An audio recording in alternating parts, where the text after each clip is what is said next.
Order. Before I call the Prime Minister, may I express on behalf of the House the best wishes to President Biden and Vice President Harris on this, the inauguration day. We now come to questions to the Prime Minister.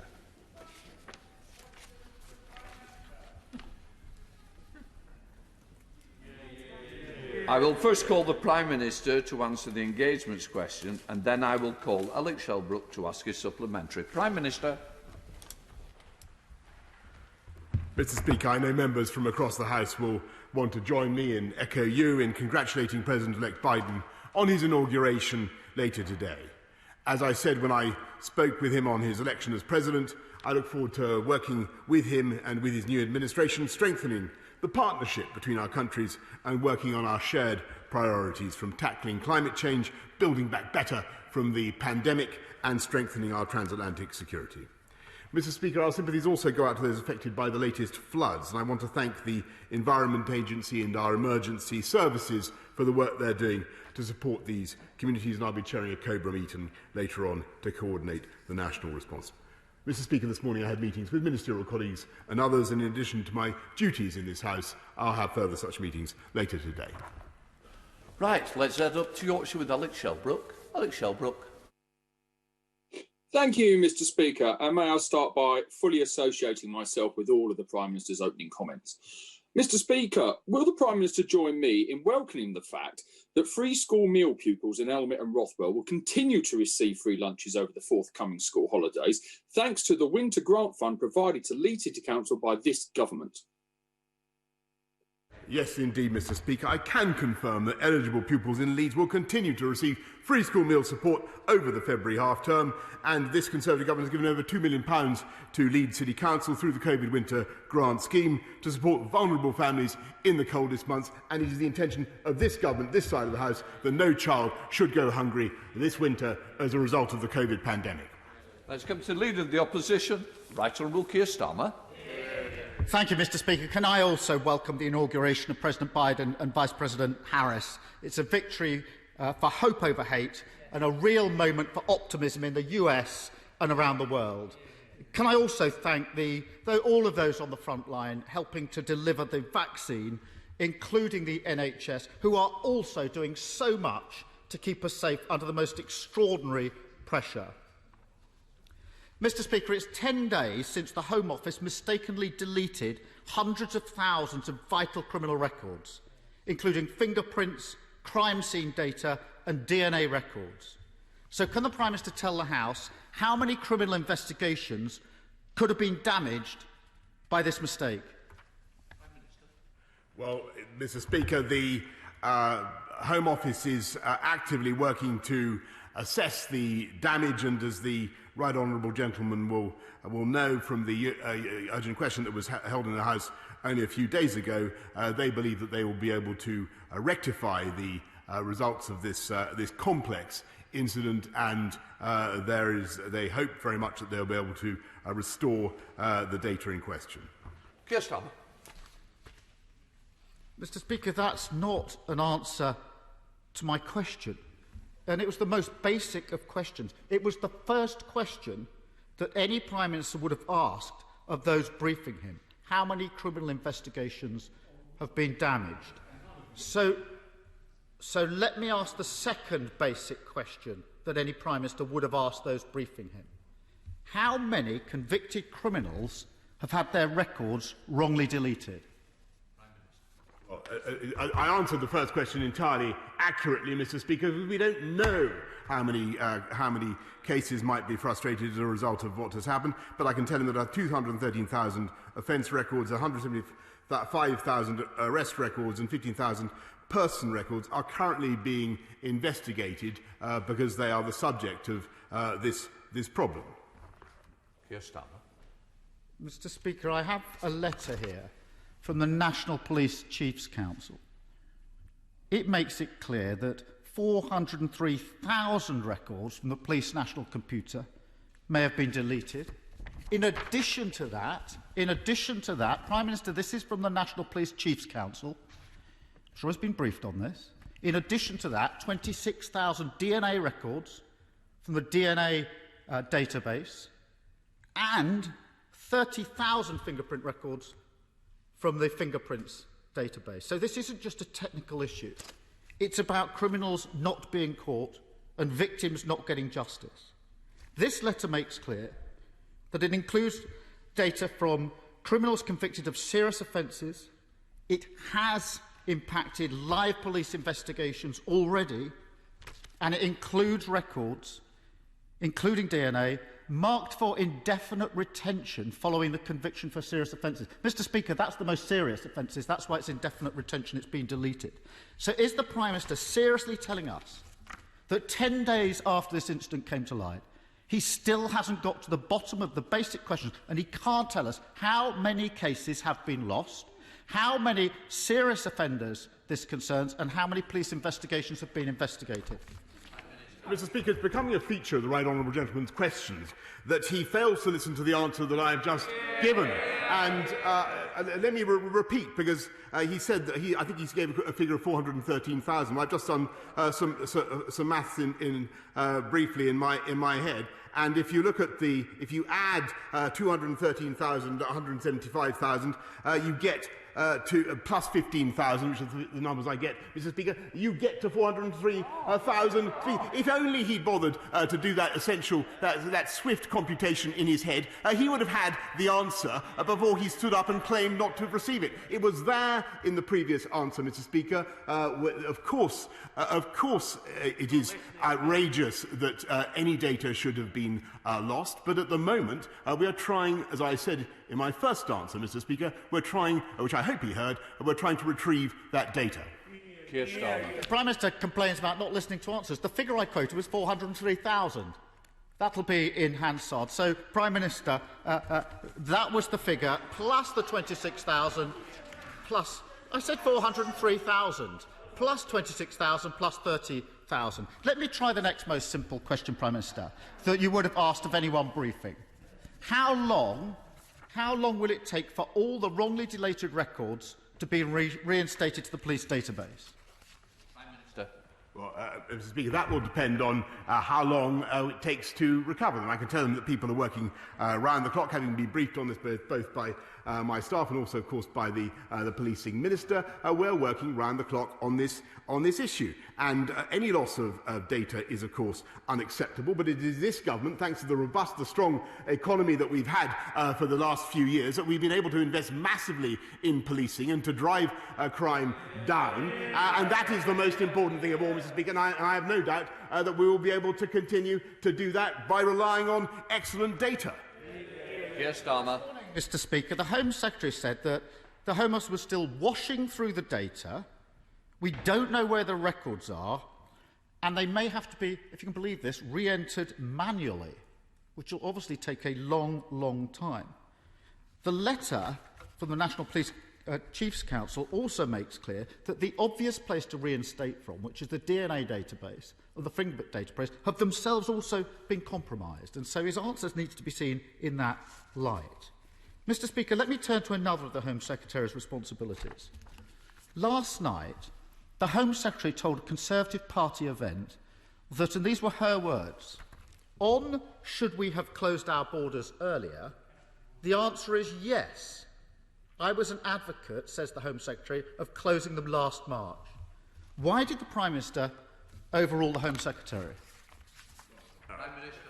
Mr. Speaker, I think it was last March that the right honourable gentleman, along with many others, was actually saying that we didn't need to close borders. But as usual, Captain Hindsight has changed his tune to suit events.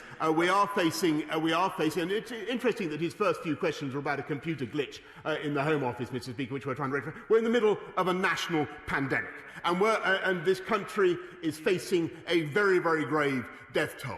And we are doing everything we can to protect the British public, which is, I think, what he would expect. And that's why we've instituted one of the toughest border regimes in the world. That's why we insist that you have to get a test 72 hours before you fly. There must be a passenger locator form, which you have to provide, Mr. Speaker, and then you must quarantine for 10 days or 5 days if you do a second test. And it's all very, I'm delighted that he now praises the Home Secretary. In fact, a change of tune from the right honourable gentleman, and I'm delighted that he's now in favour of tough border controls, because he wasn't last year, Mr. Speaker, and indeed he campaigned for the leadership of the Labour Party on a manifesto to get back to free movement, Mr. Speaker. He talks of hindsight. What the Home Secretary said last night, Prime Minister, it's not disputed, is that she was saying last March, this is not hindsight, she, the Home Secretary, was saying to the Prime Minister, you need to shut your borders. She was saying it. So I repeat the question that the Prime Minister avoided. Why did he overrule the Home Secretary who claims that she said last March that we should shut our borders? Mr. Speaker, we've instituted one of the toughest border regimes in the world, and it was only last March that he, along with many others in his party, were continuing to support an open border approach. And I must say that the whole experience of listening to the right honourable gentleman over the last few months has really been like listening to a weather vane, watching a weather vane spin round and round depending on where the breezes are blowing. And we're getting on, Mr. Speaker, with tackling this pandemic through the most practical means that are available to us, rolling out a vaccine programme that has now inoculated 4.2 million people in our country, and whereas he would have joined the EU scheme, if I seem to remember, he attacked the vaccine task force, which secured the supplies on which we are now relying, and he stood on a manifesto, Mr. Speaker, at the last election to unbundle the very pharmaceutical companies on whose breakthroughs this country is now relying. They continue to look backwards, to play politics, to snipe from the sidelines. We look forwards and get on with the job. Let the weather vane take me up to Aylesbury with Rob Butler. Rob Butler. Thank you, Mr. Speaker. The national rollout of COVID-19 vaccinations is an absolutely tremendous success story. But it's only in the past few days that over 80-year-olds in Aylesbury have been able to get their first jabs. And many of my constituents have contacted me to say they're frustrated and worried that they've been either forgotten or pushed to the back of the queue. So can my right honourable friend assure them that everyone in the Aylesbury area in the most vulnerable groups will be vaccinated by the middle of February? Minister. I thank my honourable friend for everything he does to fight for the interests of the people of Aylesbury, and I can confirm that we're on track to deliver our pledge, though it is very hard. I must stress to the House it is very hard because of constraints on supply. We're on track to deliver a first vaccine to everyone in the top 4 cohorts by mid-February, including the people of Aylesbury. Let's head up to Scotland with the leader of the SNP, Ian Blackford. Ian Blackford. Thank you, Mr. Speaker. This afternoon, millions around the world will breathe a massive sigh of relief when President Joe Biden and Vice President Kamala Harris are sworn into office. The democratic removal of Donald Trump gives us all hope that better days are ahead of us, that days will be a little bit brighter. Turning the page on the dark chapter of Trump's presidency isn't solely the responsibility of President Joe Biden. It is also the responsibility of those in the Tory party, including the Prime Minister, who cozied up to Donald Trump and his callous worldview. Mr. Speaker, this morning, the former Prime Minister, the member for Maidenhead, accused the current Prime Minister of abandoning moral responsibility on the world stage by slashing international aid. So if today is to be a new chapter, if today is to be a new start, will the Prime Minister begin by reversing his cruel policy of cutting international aid for the world's poorest? Mr. Speaker, I think it's very important the Prime Minister of the UK has the best possible relationship with the President of the United States. That's part of the job description, as I think all sensible members opposite would acknowledge. And when it comes to global leadership on the world stage, this country is embarking on a quite phenomenal year. And we've already, with the G7, with COP26, and we've already led the world with the Gavi Summit for global vaccination, raising $8.8 billion. It was the UK, the first major country in the world to set a target of net zero carbon emissions by 2050. All other countries are following. We hope that President Biden will join us. We're working to promote global free trade. And of course, Mr. Speaker, we'll work with President Biden to secure the transatlantic alliance and NATO, which of course the Scottish Nationalist Party would unbundle. Well, I think they would. I don't know what their policy is on our armed services. I think they would break them up. Perhaps they'd like to explain. It's the Scottish National Party. I know you keep having a memory lapse on it. Ian Blackford.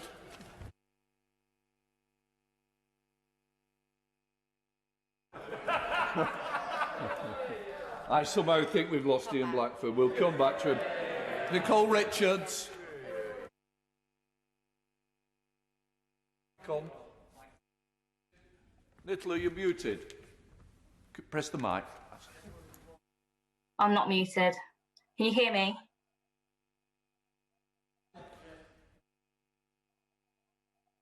Can you hear me? Yes. Speak. Get the question. The Prime Minister's desperate. Can you hear me?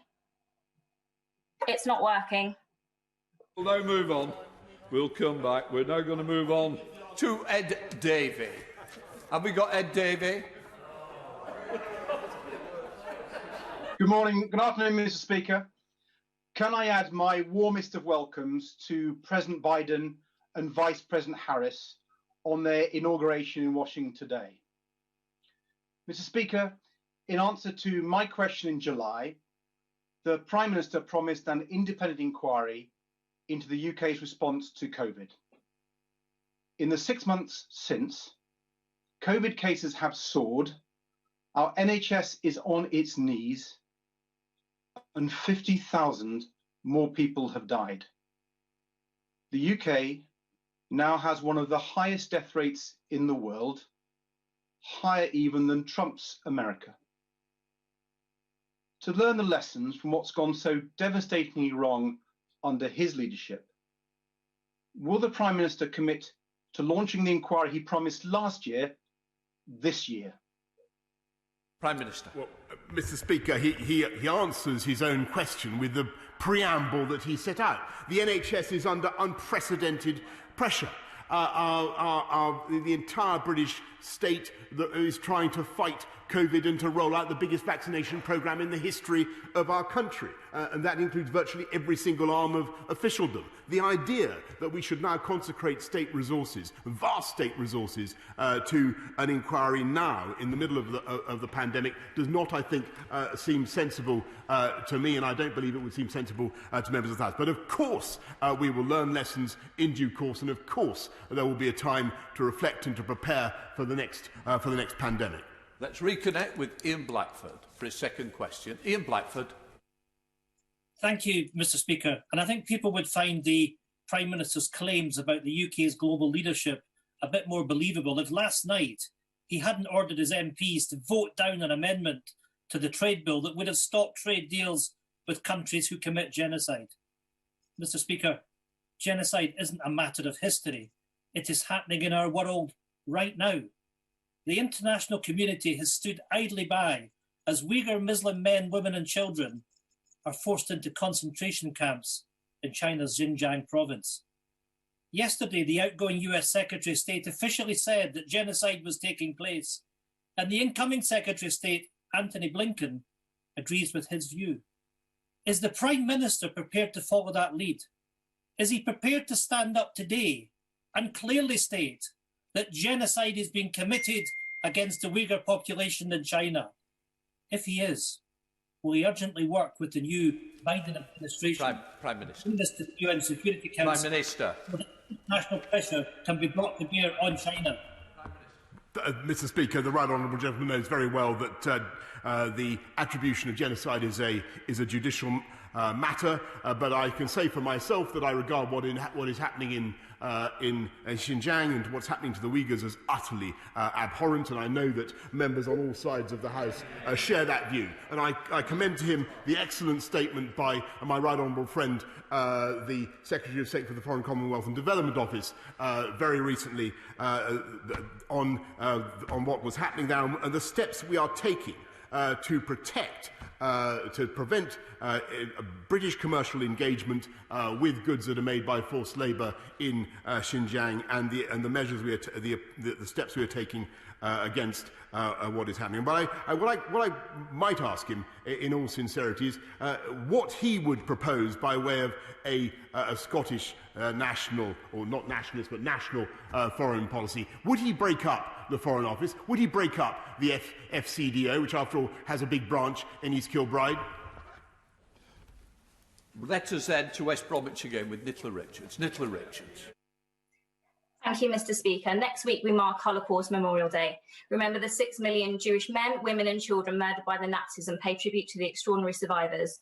Will the Prime Minister join me in thanking the Holocaust Educational Trust for organising a live webcast for students across the country to tune in and hear the testimony of survivor Eve Kugler on the 26th of January, and ask all members to encourage their schools to join Q3 Academy Great Bar from West Bromwich East in taking part? Mr. Speaker, my honourable friend is absolutely right to warn us of the need to continue to inoculate our populations, ourselves, against the wretched virus of anti-Semitism, which has a tendency to recur and reinfect societies, including, tragically, our own. And I, of course, am very happy to join my honourable friend in encouraging all members to ask all schools, as the excellent Q3 Academy in Great Bar is doing, to tune in to the event that she mentions. Head to Yorkshire with Alexander Stafford. Alexander Stafford. Thank you, Mr. Speaker. Both I and many residents across Rother Valley are very concerned about crime, drug use, including from nitrous oxide capsules, and antisocial behaviour. Will the Prime Minister back my campaign and call on the Labour Police and Crime Commissioner for South Yorkshire to restore a police presence and even reopen a police station on Dillington High Street?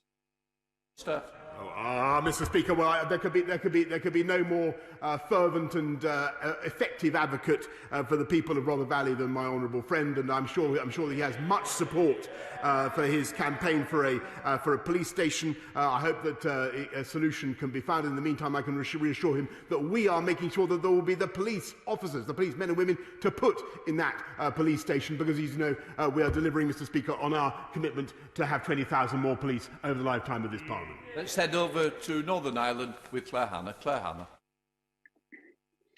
Thank you very much, Mr. Speaker. Prime Minister, contrary to the view of every political party here and all of those involved in logistics and retail, the Secretary of State for Northern Ireland said last week that there's no border in the Irish Sea and that disruption to supplies was a COVID issue and nothing to do with Brexit or the protocol. The papers are reporting your plans to woo the Biden administration through the topic of Northern Ireland.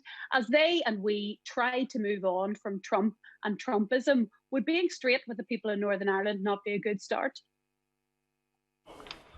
Mr. Speaker, as the honourable lady, I think, may know from what I said, I think, to the liaison committee several times, the proof of the pudding is in the eating. Actually, there's more transit now taking place between Larne and Stranraer and Cairnryan than there is between Holyhead and Dublin, because it's going so smoothly. Let's head up to Harborough with Neil O'Brien. Neil O'Brien. Mr. Speaker, thank you. I'm so sorry. It's excellent that we are leading Europe in vaccinations, and it's excellent that we now have strong health borders. But as the virus bounces around the world, there is a real risk that it will mutate and be able to dodge the vaccines or reduce their efficacy. And there's concerning data from South Africa in that respect. Will the government develop a new rapid pathway to allow the approval of new variations of the vaccines so that we can shut down any new strains quickly? Prime Minister. Yes, indeed. My honourable friend makes an incredibly important point, and we've been talking about that with the scientists over the last days and weeks intensively, just in the last few hours. And we're confident that the MHRA will be in a position to turn around new applications for new variants of vaccines as may be required to deal with new variants of the virus, Mr. Speaker. Let's head up to Lancashire with Rosie Cooper. Rosie Cooper. Thank you very much, Mr. Speaker. Lorries containing food produce sitting idle for days is a stark reminder that if post-Brexit Britain is to be self-sufficient, protecting our food production through infrastructure investment is crucial. So could the Prime Minister provide the infrastructure investment essential to tackling flooding in West Lancashire by giving the Environment Agency enough funding both to keep the old Crossons pumps operational and to maintain the watercourses? This will be vital to ensure that the rich food-producing lands of West Lancashire, essential to the security of food supplies and our local and national economy, are better defended, as well as protecting Prime Minister, we've got to get through the questions. Prime Minister. Mr. Speaker, I could have heard almost any amount about the rich food producing parts of West Lancashire, because she's entirely right, and we will protect those areas, and she's entirely right to call for flood defences. That's why we put £5.2 billion over 6 years into flood defences, including the Crossons pumping station refurbishment scheme, which the Honourable Lady mentions, which we've invested £5.7 million to protect nearly 4,000 homes. Let's head to Devon with Sigurry Street. To Sigurry. Thank you, Mr. Speaker. Mr. Speaker, the South West has an ambitious programme to build back better in both the green and blue sectors, investing in both clean growth and marine high-tech clusters. But to do so, we will need continued investment in our infrastructure. Will my right honourable friend assure us that levelling up does not just involve the north, but every region of the United Kingdom, including the South West? Thank you. Mr. Speaker, the potential of the South West, the Greater South West, is enormous, and particularly in the areas of green technology, of blue and green technology. And he can be assured that we will be giving massive investment in infrastructure to support that green industrial revolution in the South West, as well as in all parts of the UK. Let's staying in Devon with Ben Bradshaw. Ben Bradshaw. When the Prime Minister told fishermen in the South West that they would not face new export barriers or unnecessary form filling, and when he told Britain's musicians and artists they would still be free to tour and work in the rest of the European Union after Brexit, neither of those statements were correct, were they, Prime Minister? Mr. Speaker, it is absolutely true that some British fishermen have faced barriers at the present time owing to complications over form filling, and indeed one of the biggest problems is that, alas, there is a decline in appetite for fish in continental markets just because most of the restaurants, as he knows, are shut. But the reality is that Brexit it will deliver and is delivering a huge uplift in quota already in the next 5 years, Mr. Speaker, and by 2026 the fishing people of this country will have access to all the fish in all the territorial waters of this country, and to get them ready for that El Dorado, Mr. Speaker, we're investing £100 million in improving our boats, our fish processing industry, and getting fishing ready for the opportunities ahead. Seven Oaks, we're going to with Laura Trott. Laura Trott. Thank you, Mr. Speaker. And can I thank the Prime Minister and the Health Secretary for the recent strengthened guidance to allow parents access to neonatal intensive care units whenever they need to in this pandemic. Can the Prime Minister confirm that compliance with this guidance will be monitored? And can he reassure parents once and for all that we know that they are integral to their child's care in hospital and they are not just visitors? Prime Minister. Absolutely, Mr. Speaker. My honourable friend I know that she knows of what she speaks, and she's completely right to say that partners in care should not be, their partners in care, they should not be considered as visitors. That's why the current guidance has been put in place. And yes, Mr. Speaker, we will be monitoring it to ensure that it is observed. Thank you, Mr. Speaker. On the 7th of March of this year, my constituent Nazanin Zaghari Ratcliffe's unjustified 5-year prison sentence will finally come to an end. Could I ask the Prime Minister what assurances has he had from the Iranian authorities that Nazanin will have her ankle tag removed, that she will get her British passport back, and that she will be allowed to board a flight back to the UK in 45 days' time?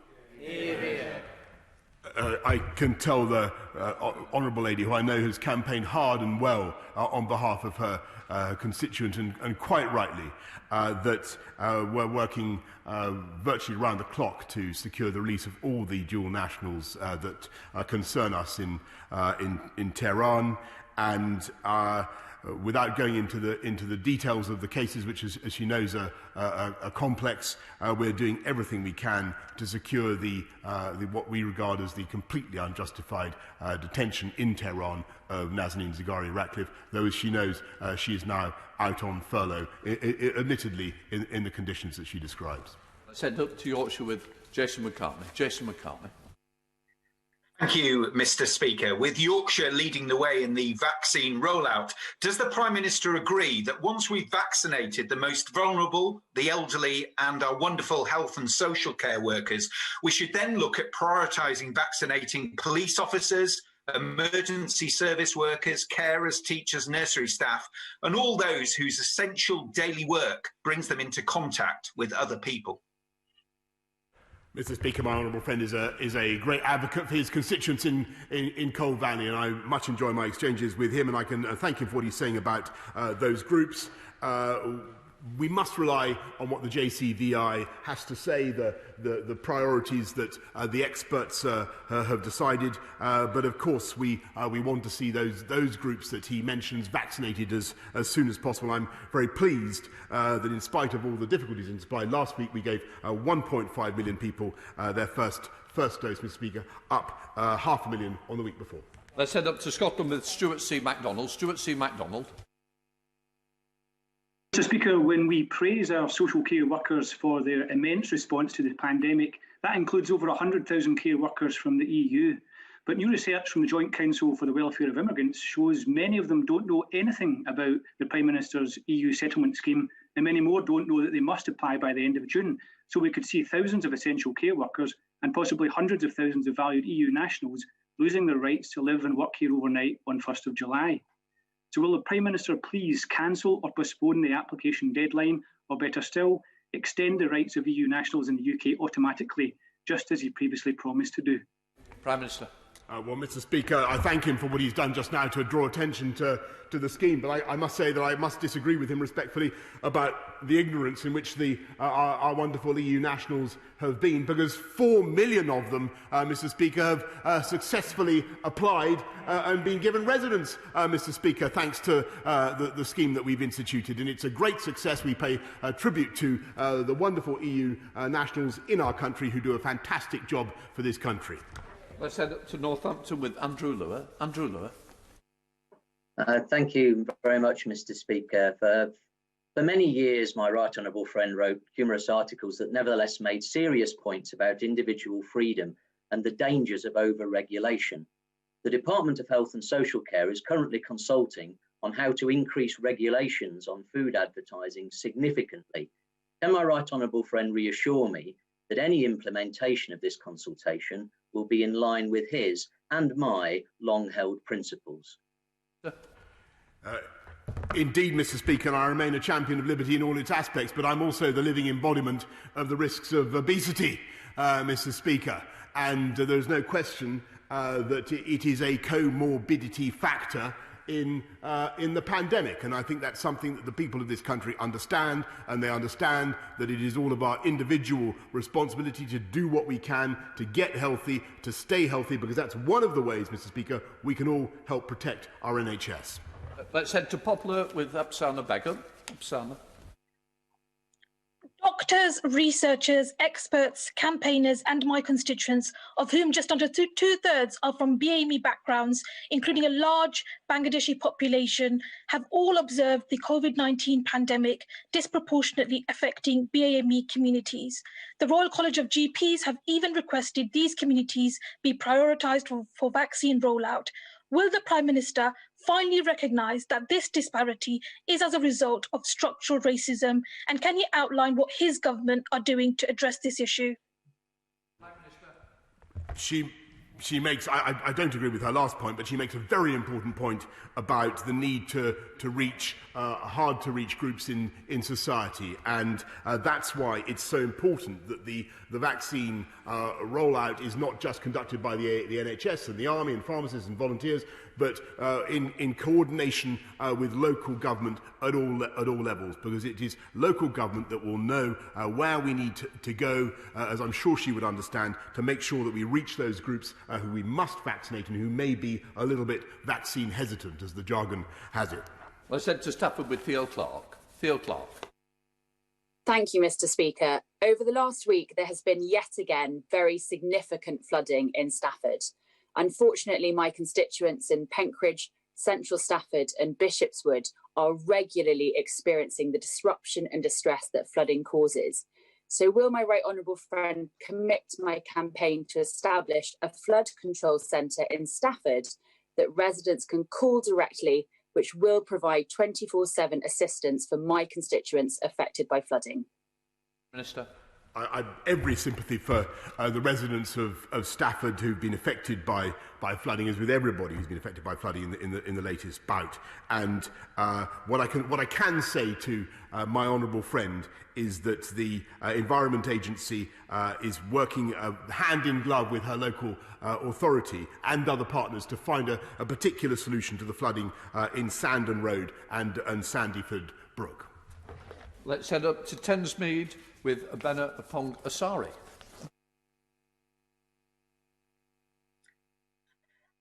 Thank you, Mr. Speaker. My constituency is served by 2 local councils. Recently, Bexley has taken emergency action to shed hundreds of jobs, while Greenwich needs to make 20 million of cuts in their upcoming budget. Last year, the Secretary of State for Communities promised councils whatever it takes to get through the pandemic. So why, instead, is the Prime Minister dropping a council tax bombshell and asking my constituents to pay for his promises? Prime Minister. Mr. Speaker, the last time I looked, Bexley was a Conservative council and Greenwich was Labour, which may explain part of the problem. But the reality is that we're supporting every council. We've supported with £4.6 billion of support for local government so far during the pandemic. I think that when she raises council tax, perhaps she could have a word with her friend, the Mayor of London, who's threatening to put up his council tax by 10%, Mr. Speaker. Our final question is from Cornwall with Derek Thomas. Derek Thomas. Thank you, Mr. Speaker. The announcement by my right honourable friend, the Prime Minister, that the G7 summit is to take place in Carbis Bay in June presents a tremendous opportunity for my constituency and, of course, the Duchy of Cornwall. Firstly, can I thank the Prime Minister for this? And can I ask whether he shares my belief that the G7 summit offers a perfect opportunity to secure a global commitment to embrace and accelerate our ambitious low-carbon industrial revolution? Minister. Mr. Speaker, I do indeed, and I believe that the G7 summit in Carbis Bay will not only be an opportunity to bring the world together to tackle COVID, to build back better, to champion global free trade, to combat climate change, but also to showcase that wonderful part of the United Kingdom and all the incredible technological developments happening there. Newquay spaceport, Goonhilly Earth Station, and the lithium mining that's going on there show that Cornwall, having led the way. I think the Romans mined tin in Cornwall, didn't they? I have a feeling they did, Mr. Speaker. And indeed the copper mines that were at the heart of the UK industrial revolution. What is going on in Cornwall today shows that Cornwall is once again at the heart of the 21st century UK green industrial revolution. I'm suspending the House for 3 minutes to enable the necessary arrangements for the next business to be made. Order.